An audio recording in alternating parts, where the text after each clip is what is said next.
Imagine this. You wake up on a normal morning. Alarm clock, coffee, a cracked phone screen, and suddenly, a call from the bank. Your balance has just changed, not by a few thousand, by $1 trillion. This is what if. And here's what would happen if you became the richest person on the planet overnight. First, just to understand what you're dealing with. At the time of this recording, the richest person on Earth has a net worth exceeding $1 trillion. That's a number with 12 zeros. If you tried to spend $1 million every single day without saving a cent, it would take you almost 3,000 years to run out. Want to feel that scale physically? Stack $1 trillion in $100 bills. It would reach about 1,070 kilometers into the sky. That's roughly 3 times higher than the orbit of the International Space Station. And this isn't cash in your account. Almost all of your wealth would be in stocks, companies, real estate, and business shares. In actual cash, you'd probably have less than the owner of a small local shop. The first thing you notice is security outside your house. And not because you asked for it. People at this level of wealth automatically become high-risk targets: kidnappings, extortion, assassination attempts. Some billionaires spend over $100 million a year just on personal security. A private army of bodyguards, armored vehicles, and surveillance systems around their homes. Your phone is also no longer fully yours. Intelligence agencies from multiple countries will be interested in who you talk to. Wealth at this level is not just money, it's geopolitical influence. All right, enough bad news. Let's talk about the fun part. With $1 trillion, you could buy all 10 NFL teams at the same time and still have enough left for Formula One. Cover the annual government budget of most countries in the world. Buy all the gold ever mined in human history? No, not quite. The total global gold supply is estimated at around $13 to $15 trillion. You're richer than any single person in history, but still not richer than all the gold on Earth combined. Want to go to space? You could literally fund your own space program. And ironically, one of the richest people in the world today is already doing exactly that. Now, the question: are you really the richest person in history? Historians often name the 14th century West African ruler, Mansa Musa, emperor of the Mali Empire, as the richest person who ever lived. According to legend, during his pilgrimage to Mecca, he gave away so much gold that he crashed the price of gold in Egypt for over a decade. The economy struggled to recover for years. It's impossible to precisely convert his wealth into modern dollars.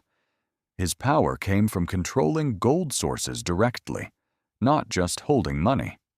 John D. Rockefeller, at his peak in the early 20th century, controlled wealth equivalent to about 2% of the entire U.S. economy. In today's terms, that would surpass most modern billionaires by a huge margin. So, yes, your $1 trillion is enormous. But in terms of economic influence relative to their time, historical figures still compete in a different league. So, what does a normal day look like for the richest person alive? Spoiler, it's less exciting than you think.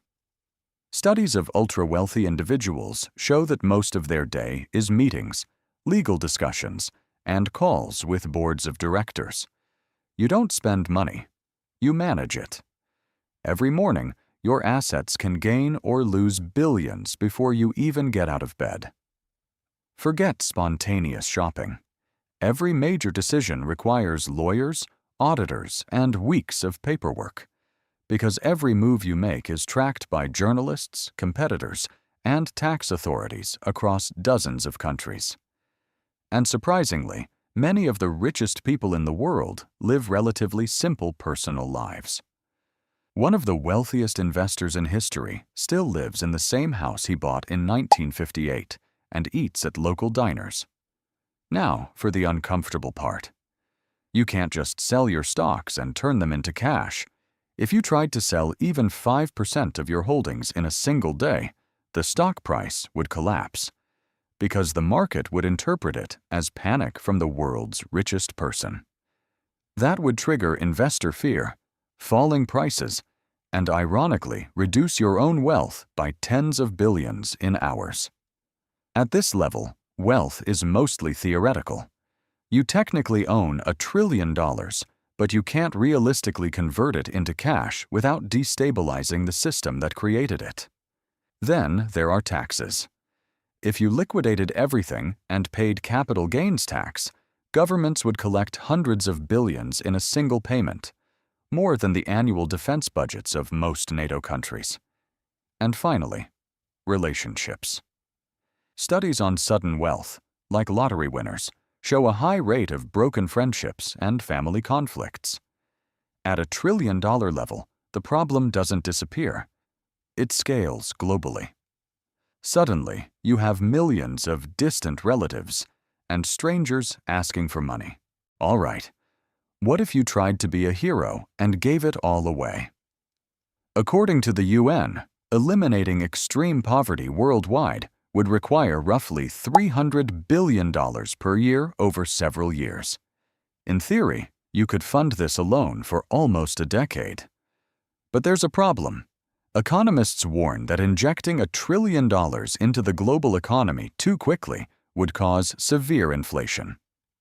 Money would lose value almost as fast as it appears.